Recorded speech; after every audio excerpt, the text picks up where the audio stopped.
ये अमर ग्रंथ ये मोक्ष ग्रंथ ये पंचम वेद नारा सब भूत जनावे रामा। ये अमर ग्रंथ ये मोक्ष पंथ ये वाला नाम ये हर नाम यही नाम ये हर धाम यही सबके मंगल की आरती पापियों को पाप से हटार। तेरे भागवत भगवान की है आरती पापियों को पाप से है तारती।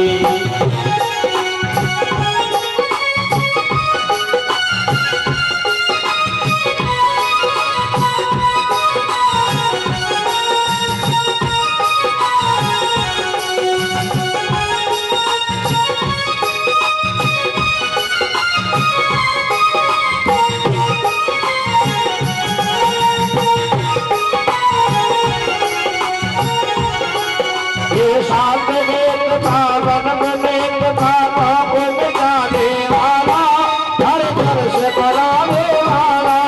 ये शांत वेद पावन विवेक पापों को मिटाने वाला हर घर से कराने वाला। राम है घनश्याम यही राम यही घनश्याम यही सबके शरण की आरती पापियों को पाप से हटार। भागवत भगवान की है आरती पापियों को पाप से है तारती। भागवत भगवान की है आरती पापियों को पाप से हटारती। भागवत भगवान की है आरती पापियों को पाप से है तारती। ये मधुर बोल जगपंथ खोल सदमार्ग दिखाने वाला बिगड़ी को बनाने वाला। ये मधुर बोल जगपंथ खोल सन्मार्ग दिखाने वाला बिगड़ी को बनाने वाला। सुख करनी ये दुख हरने दुख करनी ये दुख हरनी सबके शरण की आरती पापियों को पाप से है तार। भागवत भगवान की है आरती पापियों को पाप से है तारती। भागवत भगवान की है आरती पापियों को पाप से तारती। भागवत भगवान की है आरती पापियों को पाप से है तारती। पापियों को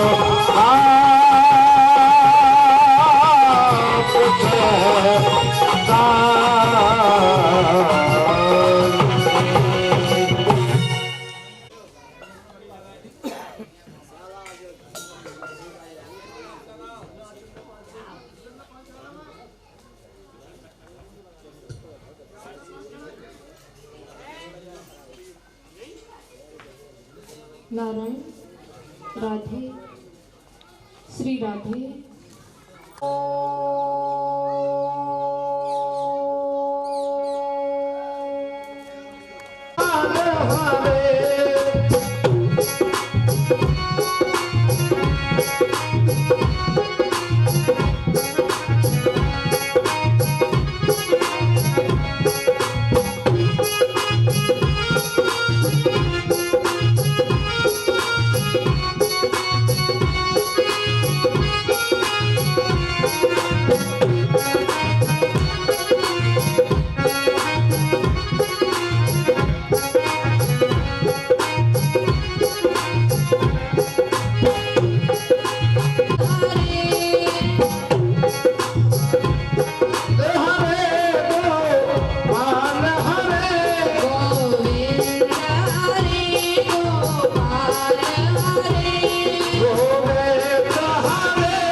भागवत महापुराण की जय कृष्ण कन्हैया लाल की जय सियावर रामचंद्र भगवान की जय उमापति महादेव की जय प्रिंस हनुमान जी महाराज की जय जय जय श्री श्री राधे श्याम।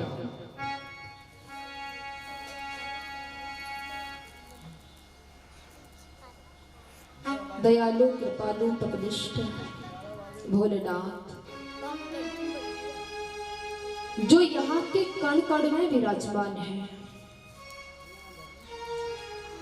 और एक एक कण बनाकर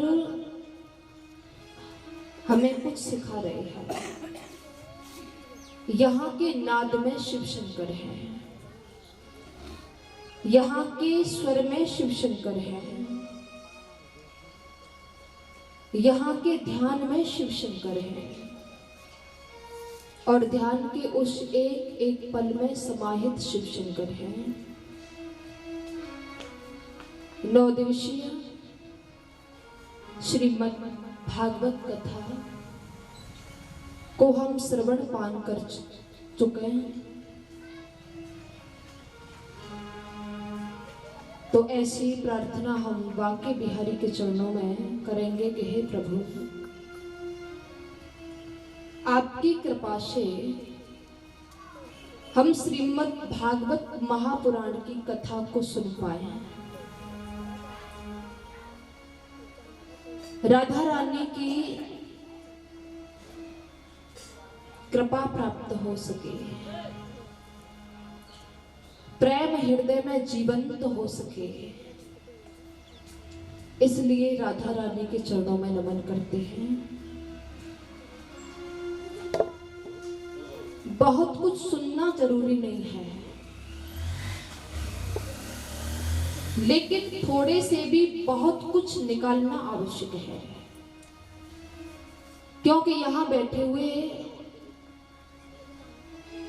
सभी लोगों ने अब तक बहुत कुछ सुना होगा, बहुत कुछ सुनाया भी होगा, लेकिन अभी वो सुनने की इच्छा है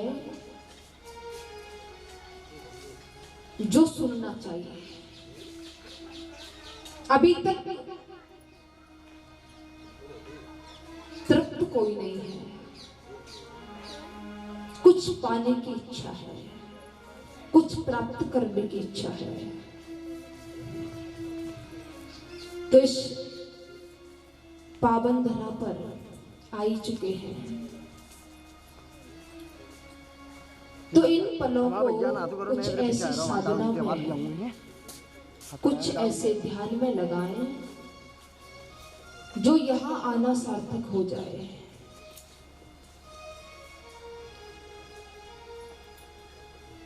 एकाग्र चित्त होकर के प्रभु की कथा श्रवण करें, क्योंकि कथा श्रवण करने से, कथा जब घट में उतरती है तो ये आत्मा तृप्त होती है, आत्मा नाचने लगती है, हाथ भी अच्छे कार्यों के लिए उठते हैं, परिश्रम के लिए आगे बढ़ते हैं। कृष्ण जब जीवन में उतरते हैं तो मानो बहुत कुछ बदल जाता है। कृष्ण को प्राप्त करने से पूर्व जो पल थे वो अब नहीं है, और जब कृष्ण को जीवन में पालोगे उसके बाद कुछ अलग ही आनंद होगा, कुछ अलग ही आनंद की अनुभूति होगी। क्योंकि संत ऐसा कहते हैं कि जिसका ईश्वर से जुड़ गया संबंध है उसकी हर घड़ी आनंद ही आनंद है। फिर ऐसा कोई पल हमें खोजने की जरूरत नहीं पड़ेगी कि जहां हम आनंद मनाने के लिए, प्रभु का ध्यान करने के लिए, प्रभु की कथा सुनने के लिए कोई समय या अवधि निश्चित करें। जिसके जीवन में कृष्ण उतरते हैं उसके जीवन में प्रतिपल आनंद है। तो ऐसे ही इन 9 दिवसों को हम प्रभु की कथा में तल्लीन होकर के बिताएं। भगवान शिव की पावन शालिनी में विराजमान पूज्य सभी संतों को नमन करती हूँ, वंदन करती हूँ, क्योंकि संतों का तपस तेज सभी हमें अलौकिक बनाता है। इसलिए संतों की उपस्थिति प्रेरक बनती है। इसलिए संतों का वंदन, पिता तुल्य सभी बुजुर्गों को वंदन करती हूँ।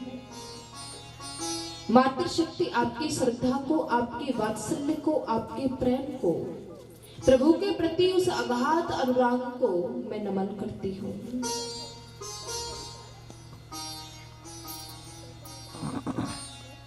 सद्गुरुदेव श्री श्री 108 श्री मानंद जी महाराज जी के चरणों में नमन करती हूँ,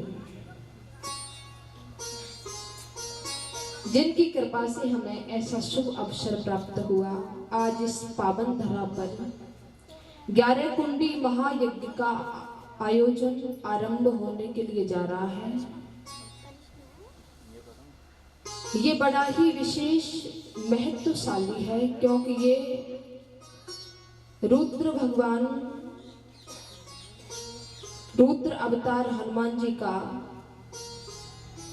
मंगलवार दिन है। और भगवान शिव ने 11वां अवतार भगवान हनुमान के रूप में लिया था। तो आज उन्हीं के लिए ये यज्ञ है। सद्गुरुदेव की बड़ी असीम कृपा हुई हम पर, जो हमें संतों के मध्य में बैठकर, भक्तों के मध्य में बैठकर प्रभु के गीत गाने का अवसर मिला, यज्ञ में भाग पाने का अवसर मिला।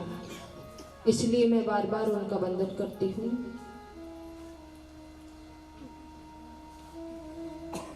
जब प्रभु की कृपा भक्तों पर होती है,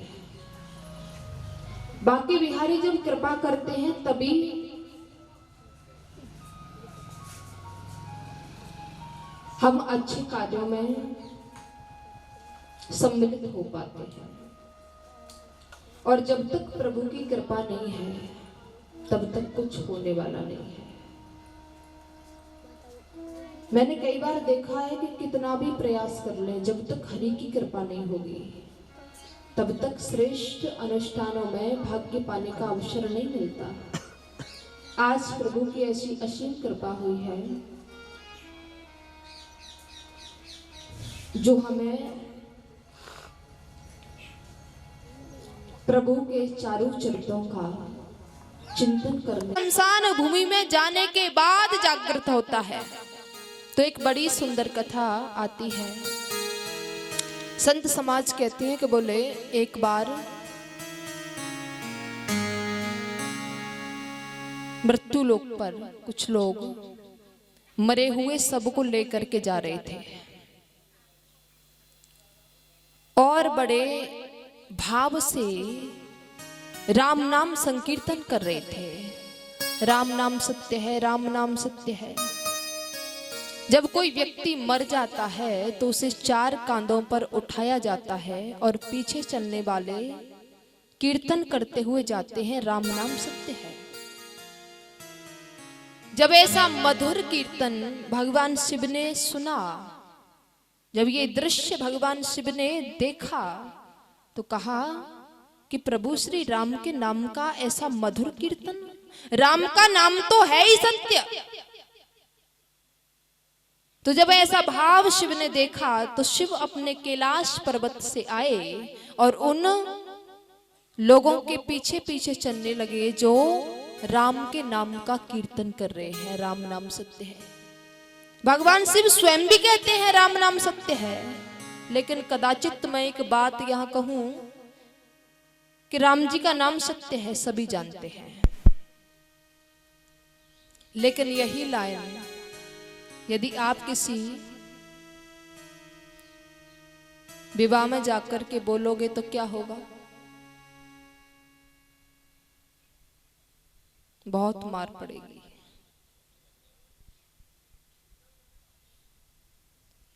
राम जी का नाम है ही सत्य। भगवान शिव भी राम जी के नाम का संकीर्तन कर रहे हैं। सभी शमशान भूमि में पहुंच गए। थोड़ी देर सभी विराजमान हुए। उसके पश्चात चिता तैयार की और मृत्यु हुए उस सबको उस चिता पर मिटा दिया और उसके बाद अग्नि दे दी गई।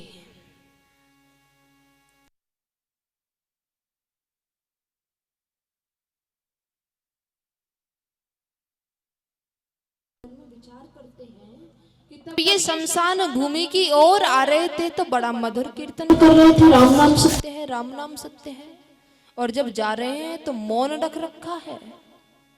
तो संत कहते हैं कि उसी समय भगवान शिव ने वो भस्म अपने शरीर पर रमाई और तभी से भगवान शिव शमशान भूमि में निवास करने लगे। तो संत कहते हैं कि जीव को वैराग्य जागृत होता है शमशान भूमि में जाने के बाद।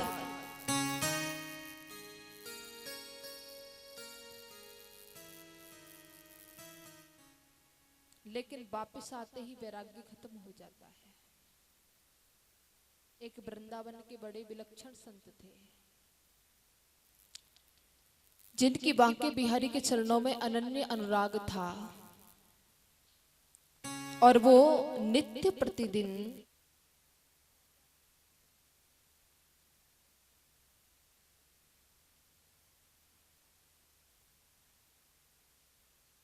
आप भागवत की पूजा करते हो, आपको तो एक श्लोक भी याद नहीं है।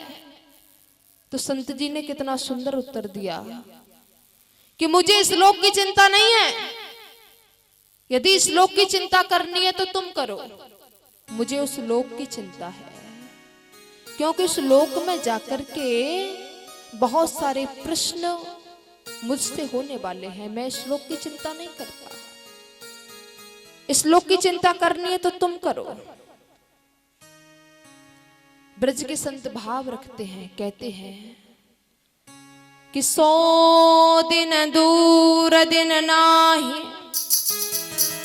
मेघ नभ में बहरावे, अधिक इंद्र उपल वर्षा कर जगत गिरावे।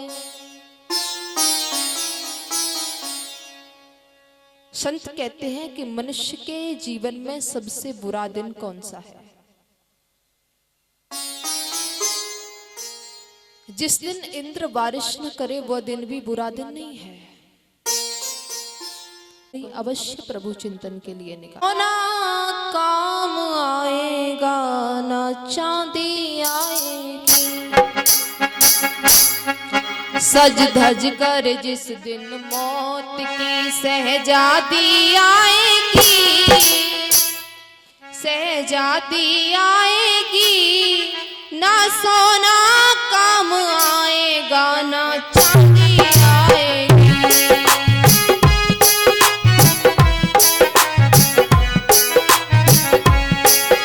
ना सोना काम आएगा ना चांदी आएगी, सज धज कर जिस दिन मौत की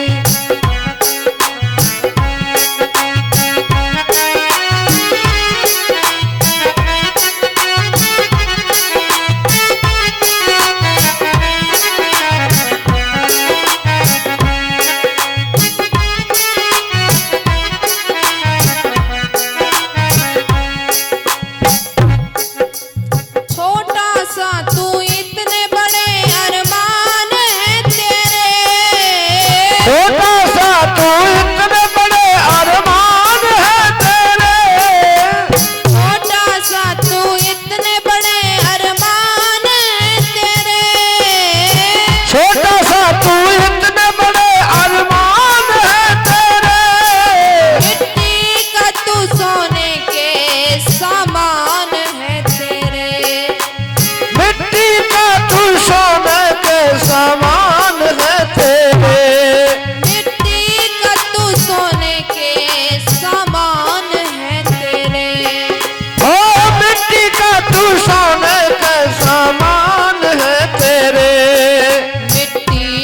काया मिट्टी में, की काया मिट्टी में, मिट्टी की काया मिट्टी में एक दिन मिल जाएगी, एक दिन मिल जाएगी। ना सोना काम आएगा ना चांदी आएगी, ना सोना काम आएगा ना चांदी आएगी।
मनुष्य तन दिया, लेकिन मनुष्य तन में आकर मनुष्य तन प्राप्त करके सब कुछ भुला दिया।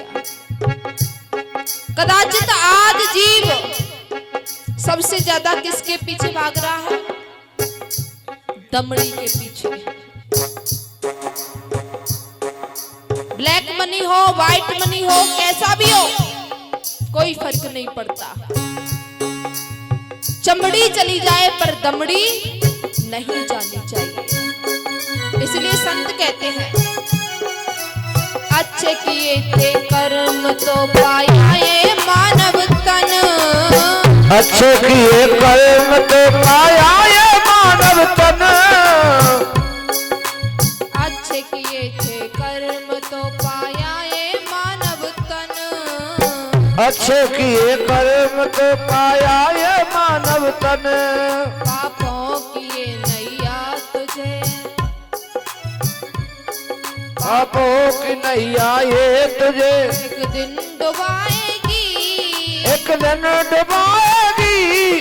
ना सोना कब आएगा ना चांदी आएगी, ना सोना कब आएगा ना चांदी आएगी।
तोड़ के उड़ जा। और जब अंत समय आता है तो क्या होता है? अब इन दिल की धड़कनों में,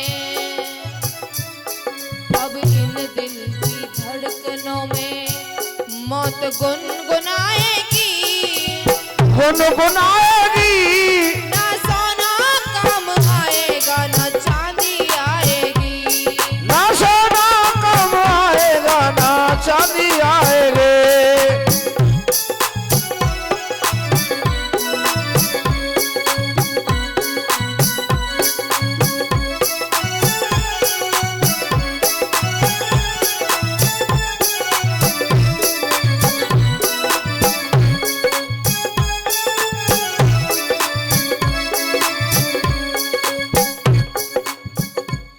संत कहते हैं कहा कि मूर्ख,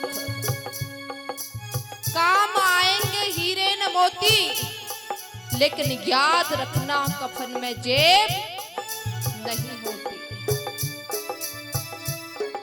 जब जीव इस संसार को छोड़ करके गया, संत कहते हैं बालकपन में सिखाया अर्थ काम सत्य है। बालकपन में सिखाया धराधाम सत्य है। जब जीव युवा हुआ तो सिखाया अर्थ काम सत्य है। और जब जीव इस संसार को छोड़ करके चला तो इस जीव ने स्वयं गाया कि राम नाम सत्य है। संत कहते हैं धन माया से एक दिन दोनों खाली होके हाथ। धन माया से एक दिन दोनों खाली होके हाथ। धन माया से एक दिन दोनों खाली होके हाथ।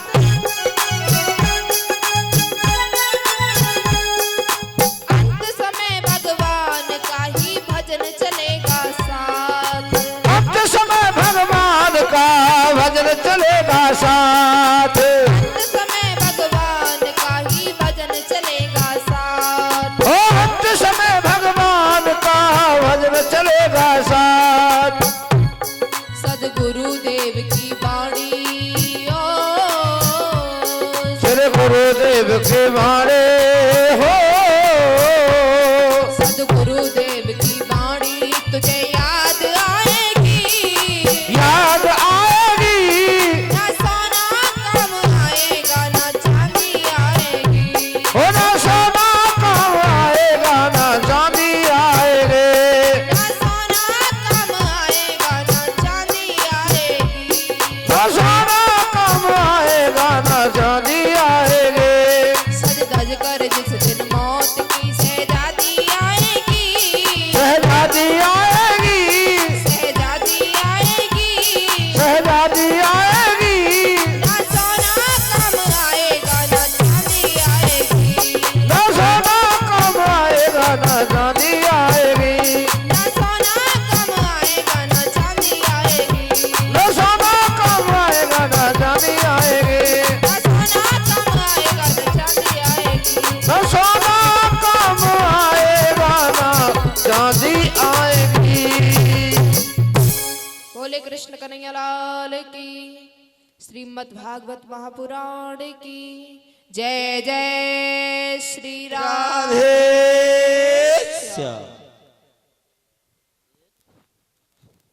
आना बुरी बात नहीं है, मैं भी ये कहती हूँ, लेकिन जो कमाया हुआ धन है उसे अच्छे कार्यों में लगाना भी आवश्यक है। खूब कमाओ, कोई बात नहीं, लेकिन कदाचित ऐसा न हो कि आपके घर में चोरी हो जाए तो वह धन कहाँ जाएगा? चोरों के पास। तो इसीलिए कमाए हुए धन को अच्छे कार्यों में लगाना भी आवश्यक है।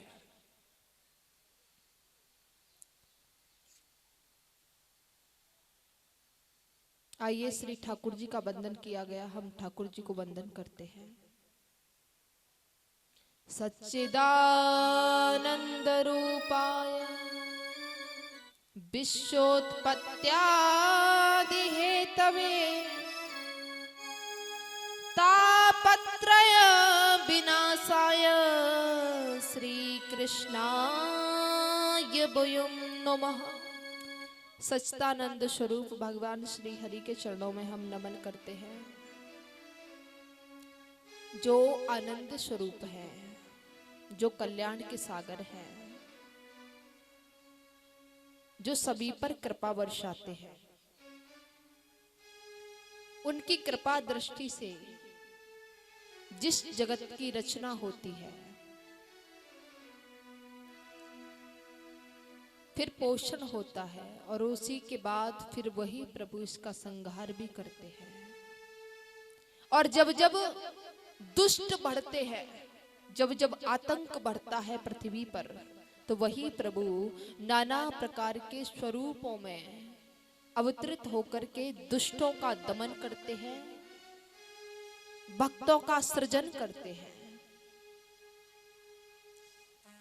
भगवान श्री कृष्ण अर्जुन से गीता जी के चौथे अध्याय के 7वें और 8वें श्लोक में कहते हैं, हे अर्जुन, यदा यदा हि धर्मस्य ग्लानिर्न भवति भारत अभ्युत्थानं धर्मस्य तदात्मनं सृजयामि पवित्राय च साधूनां विनाशाय च दुष्टतां धर्मस्थापनार्थ संभवामि युगे युगे। बाबा तुलसी भी रामचरितमानस में बड़ा सुंदर लिखते हैं, जब जब होई धर्म की हानि बाढ़ई असुर अधम अभिमानी, तब तब प्रभु धरे विविध शरीरा हरे कृपा निध सज्जन पीरा। वे ही प्रभु तीनों प्रकार के तापों का विनाश करने वाले हैं। 3 ताप बताए, देहिक, दैविक, भौतिक। बाबा तुलसी वर्णन करते हैं, देहिक दैविक भौतिक तापा राम राज का हो नहीं व्यापा। राम सिया राम जय जय राम, राम सिया राम जय जय राम। मंगल भवानी अमंगल हारी,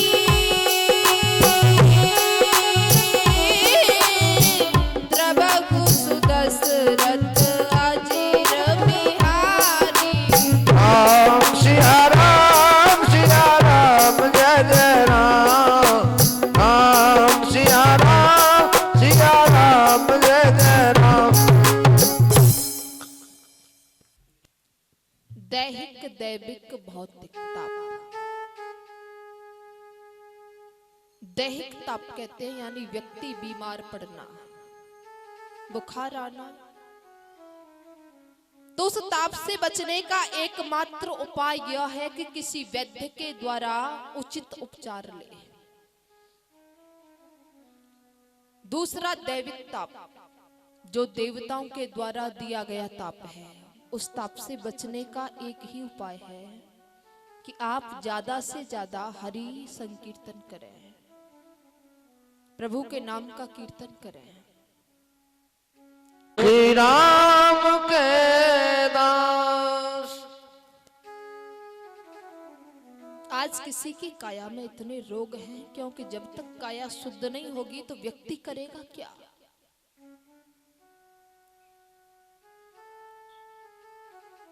कोई मन से दुखी है क्योंकि मन भगवान के भजन में नहीं लगता।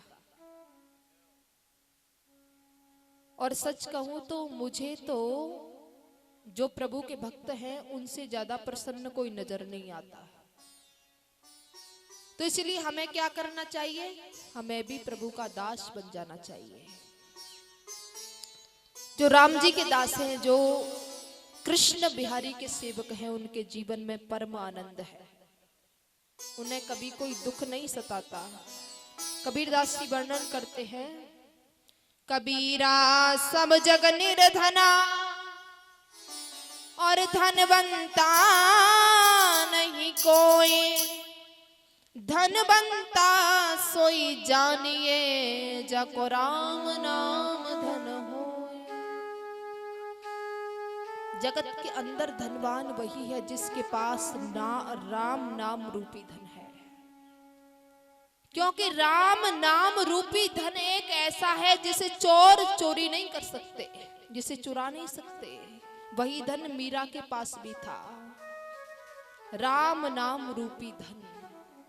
लेकिन जो सामान्य धन है उसे तो चोर चोरी भी कर सकता है, चुरा भी सकता है। लेकिन जिसके पास राम नाम रूपी धन है वही इस जगत में प्रसन्न है, और उसे कोई चोर चोरी नहीं कर सकता। जितना आप कीर्तन करोगे, जितना आप सत्संग करोगे, उतना ही बढ़ता है।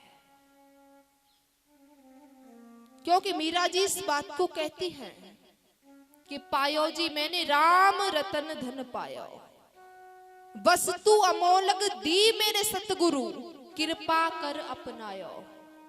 खर्च न होवे जाए चोर न लूटे, और दिन दिन बढ़त सबायो। पायो जी मैंने राम रतन धन पायो। जगत के अंदर वही प्रसन्न है जिसके पास राम नाम रूपी धन है। इसीलिए प्रभु के नाम का संकीर्तन करें और उसकी भक्ति करें। संत समाज कहती है कि जो प्रभु तीनों प्रकार के तापों का विनाश करने वाले हैं, ऐसे प्रभु को हम नमन करते हैं।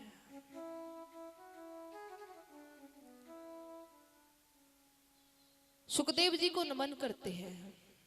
वो सुखदेव जो जन्म लेते ही जंगल की ओर चले गए थे, और उनके पिता वेद व्यास जी हे पुत्र कहते हुए उनके पीछे दौड़ रहे थे। लेकिन सुखदेव जी ने मुड़कर नहीं देखा और एक कंदरा में जाकर के समाधिष्ट हुए। ऐसे परम सन्यासी श्री सुखदेव जी को नमन करते हैं।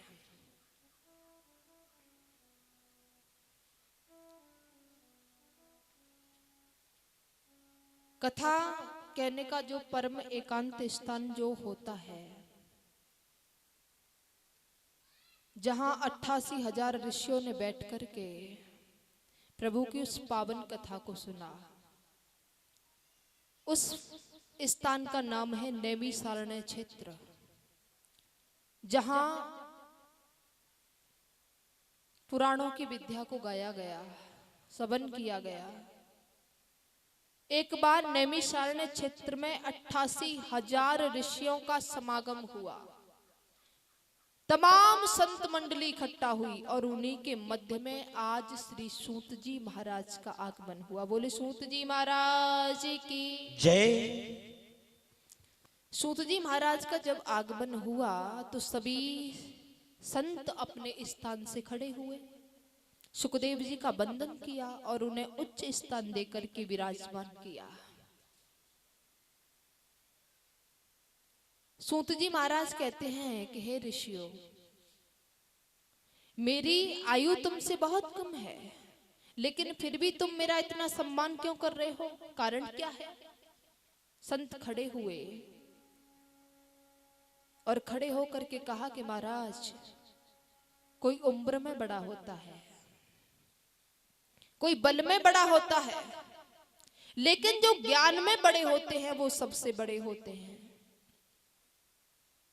इसीलिए हमने आपका वंदन किया, आपका पूजन किया, और उसके पश्चात 88,000 ऋषियों ने मिलकर के श्री सूत जी महाराज से आज प्रश्न किया। संत कहते हैं मुनिवर, अज्ञान धुआंत विध्वंसम कोटि सूर्य समरप्रभ सुताख्याय कथा सारम मम कर्ण रसायन। हे मुनिवर, आपका ज्ञान करोड़ों सूर्यों के समान है। हमारी ये अभिलाषा है कि आप हमें कोई ऐसी कथा सुनाएं, कोई ऐसी चर्चा सुनाएं जिससे कलयुगी जीवों का कल्याण हो सके। ऐसी प्रभु की चर्चा सुनाइए। और यदि कभी जीवन में कोई संत मिले, यदि संत का आगमन जीवन में होता भी है ना, तो संत से कभी आलतू फालतू प्रश्न नहीं करने चाहिए। मैं ये देखती हूँ कि कोई संत मिल जाए तो बहुत सी माताएं क्या पूछेंगी, महाराज जी हमारे बेटे की नौकरी नहीं लग रही, कोई उपाय बता दो। कभी संत से आलतू फालतू प्रश्न न करें। यदि प्रश्न करना है तो संत से केवल इतना प्रश्न करें कि हे मुनिवर, कृष्ण के चरणों में प्रीति कैसे लगेगी, कृष्ण के चरणों में अनुराग कैसे होगा। संत कहते हैं कि हे मुनिवर, कलयुग में ऐसे ऐसे जीव होंगे जो किसी का आदर नहीं करेंगे, आचरण से भ्रष्ट होंगे, दुराचारी होंगे, अत्याचारी होंगे। तो ऐसे जीवों का कल्याण कैसे होगा। इसलिए आप हमें कोई ऐसी कथा सुनाएं जिससे कलयुगी जीवों का कल्याण हो सके। ऋषिगण श्री सूत जी महाराज से कहते हैं कि हे मुनिवर, कैसे कैसे लोग होंगे कि काहू की जो सुनहि बड़ाई, श्वास ले ही जन जूड़ी आई। यदि सुनेंगे किसी की बड़ाई अपने कानों से तो मानो पूरे ब्रह्मांड का दुख इनके सिर पर फूट गया, इतने दुखी हो जाते हैं कि काहू के जब देखें विपत्ति, सुखी बहे मानव जगन रपति। संत कह रहे हैं कि मुनिवर, देखेंगे जब किसी व्यक्ति को कि इसके पास दुखों की घड़ी है तो ऐसे प्रसन्न होते हैं मानो किसी राज्य का राजा बना दिया गया हो।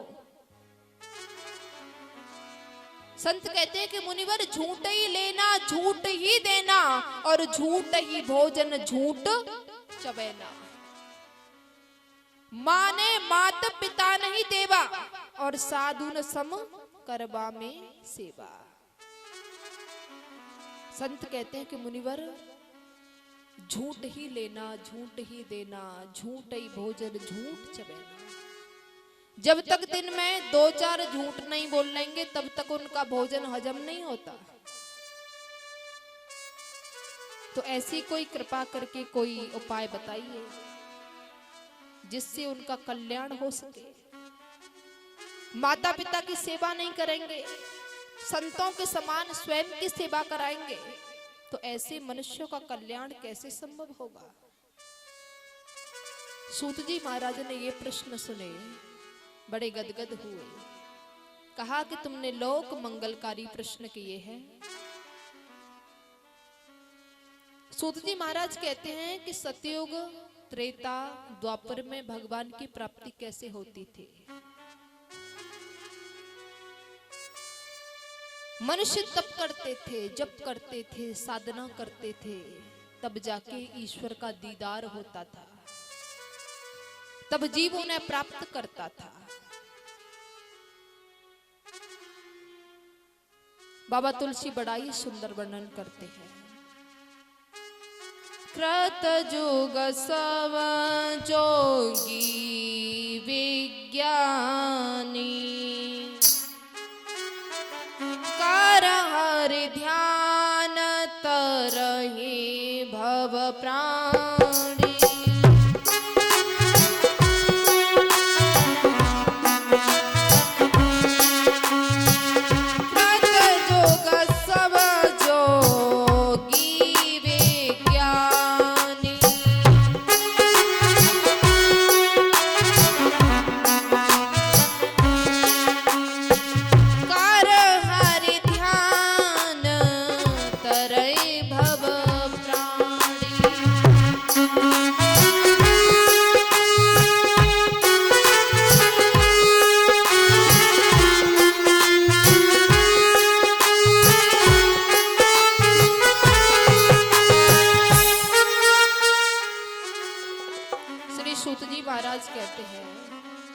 कि ऋषियों, सतयुग में लोग ज्ञानी होते थे, प्रभु की तपस्या करते थे, तब जाकर उस ईश्वर को प्राप्त करते थे।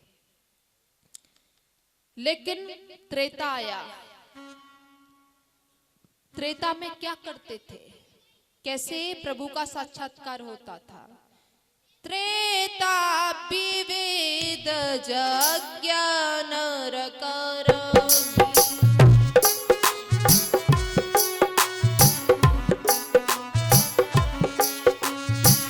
प्रभु ही समर्पित तरहि।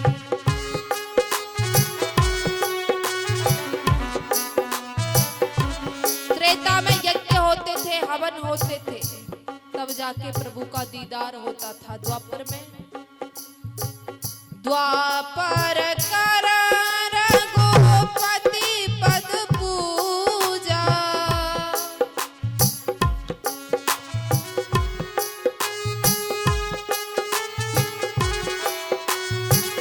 नर भव तरहि उपायन दूजा।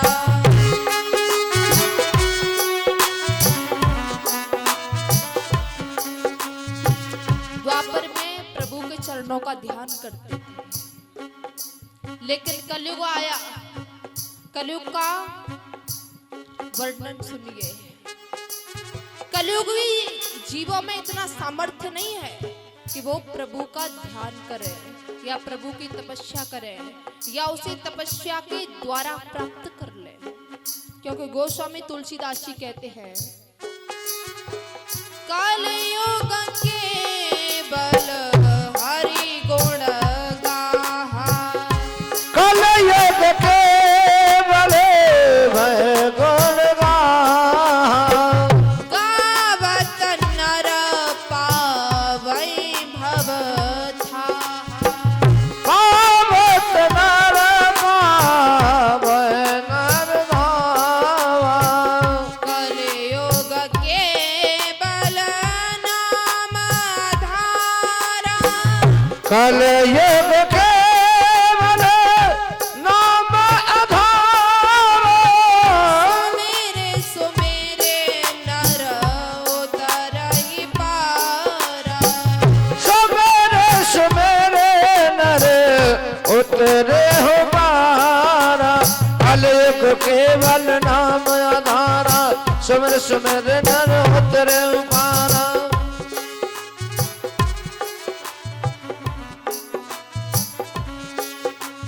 कलयुग सम जुगान नहीं, जो नर कर विश्वास, गाय राम गुण विमलति, भवतरहि विनयी प्रयास। सिया भज रामचंद्र की जय, उमापत महादेव की जय। बोले कृष्ण कन्हैया लाल की जय। जय श्री राम। कलयुग में केवल नाम ही आधार है। प्रभु के नाम का संकीर्तन करने से जीव इस भव से पार हो जाता है। इन सभी प्रश्नों के उत्तर श्री सूत जी महाराज ने दिए। श्री सूत जी महाराज कहते हैं, हे ऋषियों,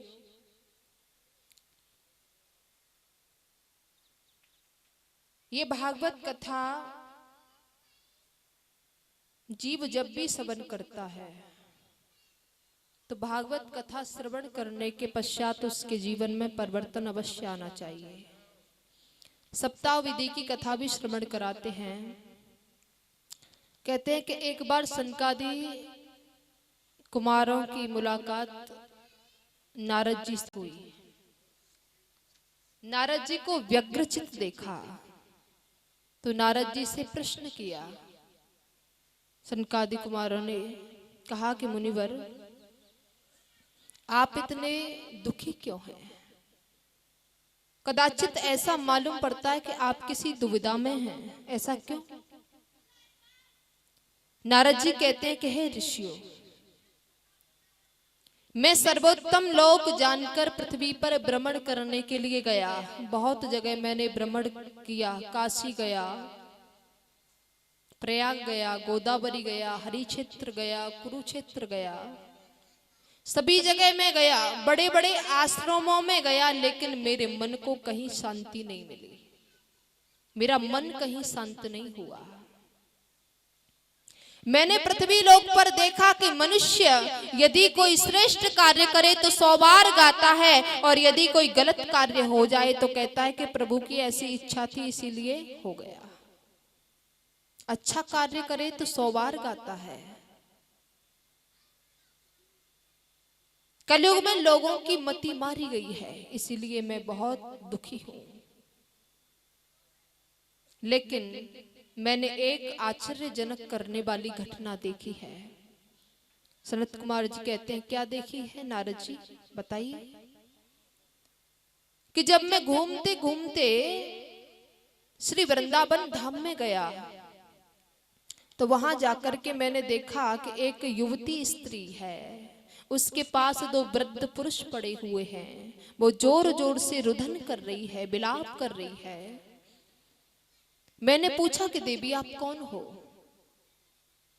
तो उस देवी ने कहा कि अहम भक्तिरिति ख्याता इनो में तनयो मतो ज्ञान वैराग्य नामानो काल योगे न जर्जरो। ये मेरे ज्ञान और वैराग्य 2 पुत्र हैं। हे मुनिवर, समय का फेर तो देखी है। माता अभी युवती है और मेरे पुत्र दोनों वृद्ध हो गए। कोई उपाय कीजिए जिससे मेरे पुत्रों फिर से युवा हो जाए। नारद जी ने वेद वेदांत के मंत्र पढ़े, सब कुछ किया, लेकिन थोड़े होश में आए फिर अचेत हो गए। फिर आकाशवाणी हुई और कहा कि देखो नारद, यदि तुम ज्ञान वैराग्य को ठीक करना चाहते हो तो सत्कर्म करो। नारद जी कहते हैं, मुनिवर मैंने सत्कर्म तो सुन लिया, लेकिन सत्कर्म है क्या? मैं क्या करूं? आज मैं इसी दुविधा में फंसा हुआ हूं। सनत कुमार जी कहते हैं कि देखो नारद, यदि तुम ज्ञान वैराग्य को ठीक करना चाहते हो, अचेत अवस्था को दूर करना चाहते हो, उनकी वृद्धावस्था को दूर करना चाहते हो, तो तुम श्रीमद् भागवत महापुराण की कथा उन्हें सुनाओ। नारद जी ने कहा कि मुनिवर ये कैसे संभव होगा और मैं इसे कहां करूंगा?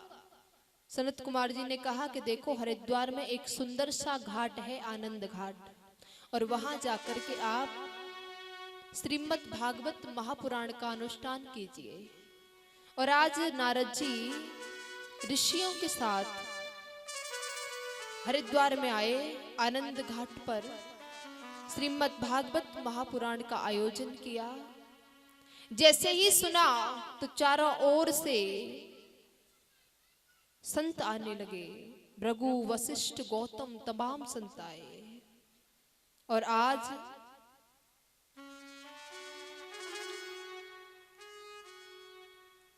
चारों कुमारों में श्रेष्ठ श्री सनत कुमार जी ने भागवत जी का महात्म कहना आरंभ किया। सनत कुमार जी कहते हैं कि हे नारद, मैं भगवान की कथा का वर्णन कहां तक करूं, उनके महात्म का वर्णन कहां तक करूं, क्योंकि भागवत कथा श्रवण करने से, सुनने से वक्ता और श्रोता दोनों ही कृष्ण रूप हो जाते हैं। भगवती कथा सदैव श्रवण करनी चाहिए, जिससे समस्त पापों का विनाश होता है, हृदय में एक नई जागृति उत्पन्न होती है। जब भागवत जी का महात्म कहा तो आज भक्ति देवी सभा में प्रकट हुई, ज्ञान वैराग्य तरण हो गए। और भक्ति देवी ने कहा कि हे मुनिवर, मैं प्राय कलयुग में क्षीण हो गई थी, लेकिन आपने कथा अमृत से सींच कर मुझे फिर से पुष्ट कर दिया। हे मुनिवर, मैं अब कहाँ निवास करूं? सनत कुमार जी ने कहा कि देखो भक्ति देवी, आप सदा भक्तों के हृदय में निवास कीजिए। और तभी से भक्ति देवी भक्तों के हृदय में निवास करने लगी। नारद जी ने प्रश्न किया, सनत कुमार जी से कहा कि हे मुनिवर, मेरे मन में एक शंका है। क्या? कि यदि कोई व्यक्ति भागवत कथा श्रवण करे, यदि उसकी मुक्ति होती है तो ये कोई आश्चर्य का विषय तो है नहीं? कि नहीं तो यदि कोई पापी व्यक्ति कथा श्रवण करे उसकी मुक्ति हो सकती है? मुनिवर ने कहा कि अवश्य हो सकती है। उन्होंने बताया कि देखो नारद, ऐसा व्यक्ति जिसने जीवन में कभी हरि का नाम नहीं लिया और जो पाप कर्म करते करते जिसकी मृत्यु हो गई हो, यदि ऐसे मनुष्य के नाम से यदि भागवत कथा का अनुष्ठान कराया जाए तो वो निश्चित रूप से मोक्ष को प्राप्त होता है, वो स्वयं भी धन्य होता है और उसे मुक्ति मिलती है। ऐसा ही एक वृतांत सनत कुमार जी ने नारद जी को सुनाया। कहते हैं कि तुंगभद्रा नदी के तट पर एक बड़े श्रेष्ठ ब्राह्मण रहते थे, जिनका नाम है आत्मदेव, जो प्रभु की बड़ी तपस्या करते, बड़ी भक्ति करते, बड़ी आराधना करते, लेकिन कोई उनके संतान नहीं थी। जो घर में गौ माता थी वो भी बांझ थी, तुलसी का जो वृक्ष था वो भी सूखा रहता था। तो आत्मदेव बड़े दुखी हुए। दुखी होकर के एक रोज प्रभु से प्रार्थना करते कि हे नारायण, मैंने अपने जीवन में तुम्हारी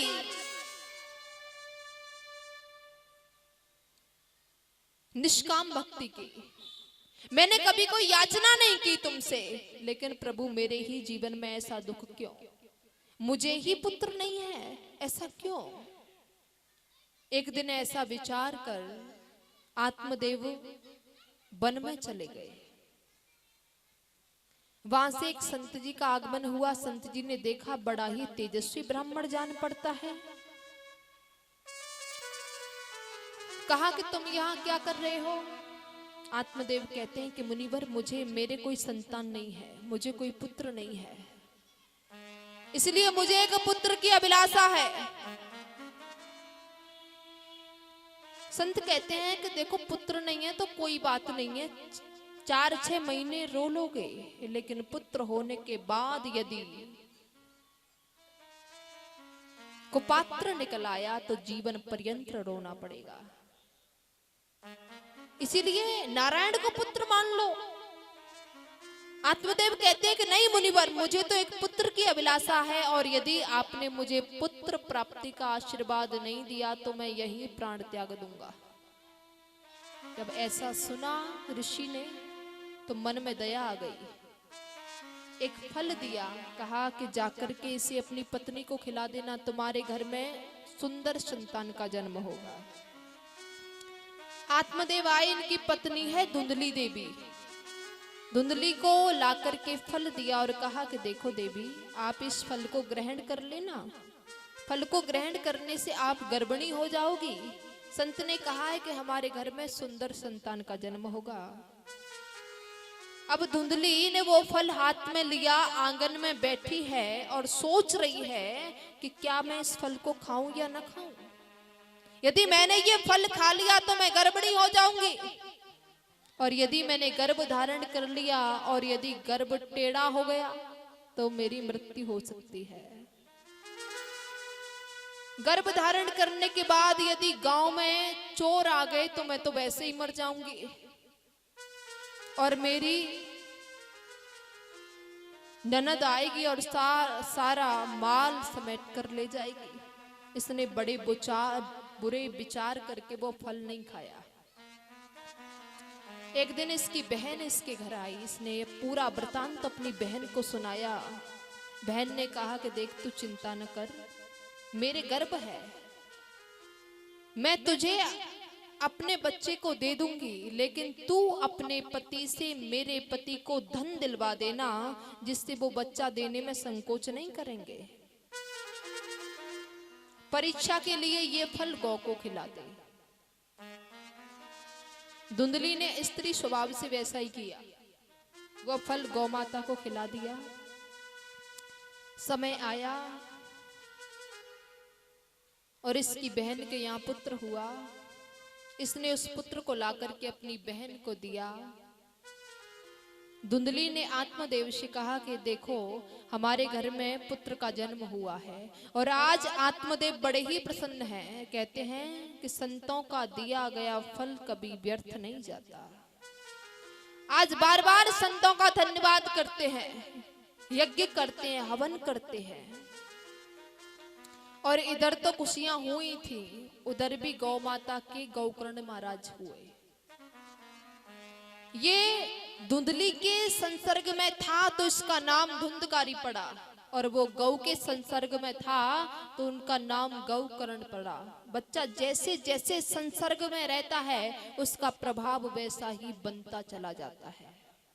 आज आत्मदेव इस बालक को अपनी गोद में लेकर के बड़े प्रसन्न हैं। कहते हैं तुझे सूरज कहूं, चांद कहूं, क्या कहूं, किस नाम से बुलाऊं तुझे, ऐसा ही भाव यहां है। तुझे सूरज कहूं या चंदा, तुझे दीप कहूं या तारा, मेरा नाम करेगा रोशन, जग में मेरा राज दुलारा। मेरा नाम करेगा रोशन, जग में मेरा राज दुलारा। मेरा नाम करेगा रोशन, जग में मेरा राज दुलारा। जब ये बड़ा हुआ तो बुरे कार्य करने लगा, वैश्यगामी हो गया, तो आज आत्मदेव दुखी है। वही संत की बात याद आई कि इससे पुत्र होता तो पुत्र न होता तो अच्छा था। ये कुपात्र कहां से निकल आया? बड़े दुखी हैं कि ऐसे पुत्र के साथ रहने से तो मर जाना भला। गौकर्ण महाराज ने समझाया कि पिताजी आप क्यों सोच करते हैं, कौन किसका पुत्र, कौन किसका बेटा, आत्मबोध कराया आज। और आत्मदेव घर को त्याग कर वन में चले गए। गौकर्ण महाराज भी तीर्थ यात्रा के लिए चले गए। अब धुंधली और धुंधकारी दो बचे हैं। ये अपनी माँ को मारता है, पीटता है, कहता है कि धन ला करके मुझे दे। तो धुंधली भी इसके आतंक से बहुत व्याकुल हो गई। उसने रात्रि में कुएं में कूद करके अपनी जान दे दी। अब इसने 5-5 वैश्याओं को अपने घर में रख लिया, चोरी के धन से पोषण करने लगा। तो वैश्याओं ने विचार किया कि ये तो नित्य ही चोरी करता है, एक दिन राजा आएगा, इसे भी पकड़ कर ले जाएगा और सारा धन भी ले जाएगा और हमें भी ले जाएगा, तो इसलिए हम ही क्यों नहीं इसे मार दें। तो उन वैश्याओं ने ऐसा विचार किया। और धुंधकारी जब रात्रि में सोया तो उन वैश्याओं ने जलते हुए अंगारे इसके मुख में डाले और गले में रस्सी डाल करके इसे मार दिया और वहीं गड्ढा खोद कर इसे गाड़ दिया और धन लेकर कहीं अन्यत्र चली गई। गौकर्ण महाराज को पता चला कि धुंधकारी की मृत्यु हो गई है, तो गया में पिंडदान भी किया। और आज गौकर्ण महाराज उसी नगरी में लौट करके आए हैं। और जब नगरी में लौट करके आए, ध्यान लगाने के लिए आसन पर बैठे, तो ये बुरे कर्मों से प्रेत बन गया और आज प्रेत बन करके समक्ष प्रकट हो गया।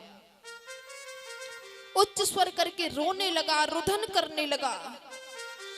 गौकर्ण महाराज ने कहा, अरे तुम भूत हो, प्रेत हो, कौन हो? कैसे ऐसी दुर्गति को प्राप्त हो गए।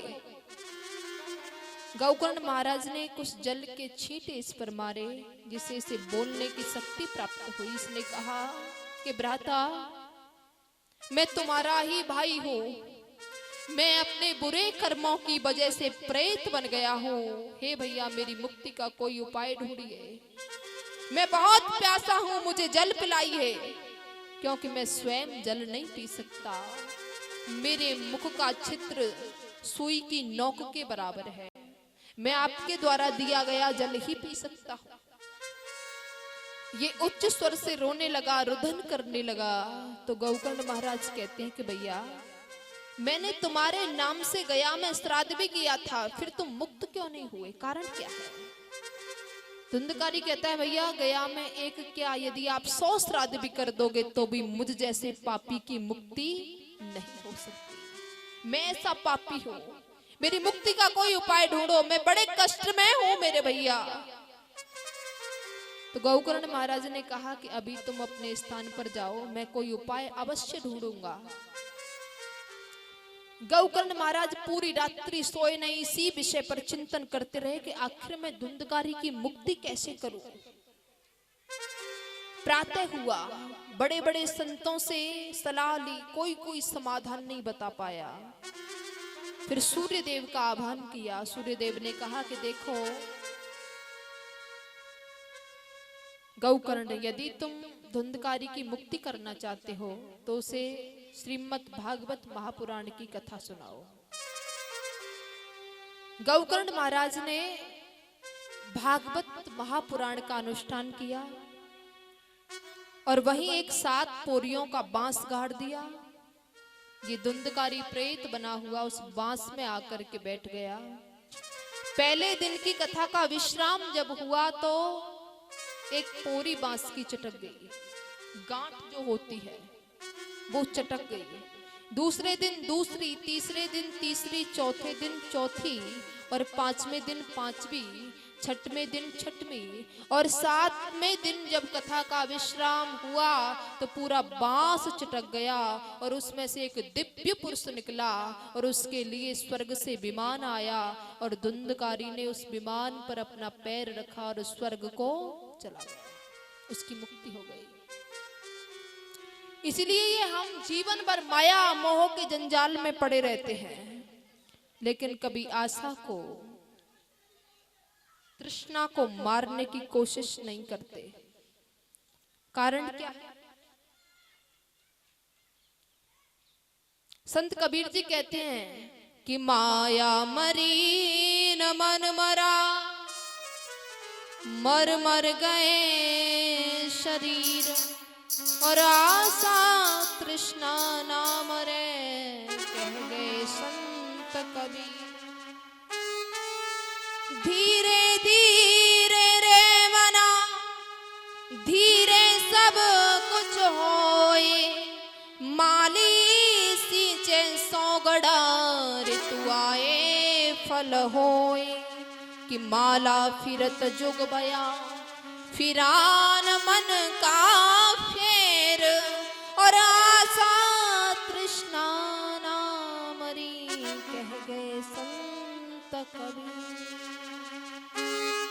इसीलिए मन को, तन को खूब संवारा, इसलिए मन को फेरने की कोशिश की होती तो निश्चित रूप से ईश्वर की प्राप्ति हो गई होती। तो सूत जी महाराज कहते हैं कि हे ऋषियों,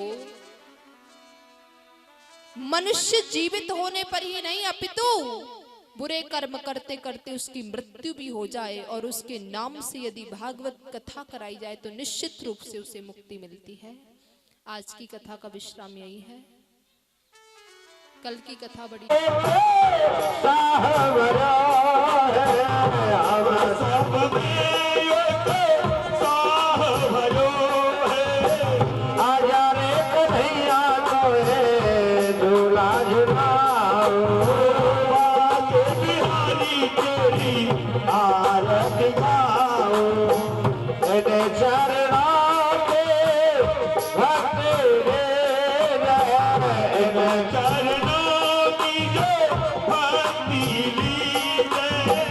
अब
भवानी तमेव माता दुर्गा तमेव वस्तु तमेव वेदा तमेव सर्वं मम देव तमेव सर्वं मम देव देवा तमेव सर्वं मम देव देवा सर्वं मम देवा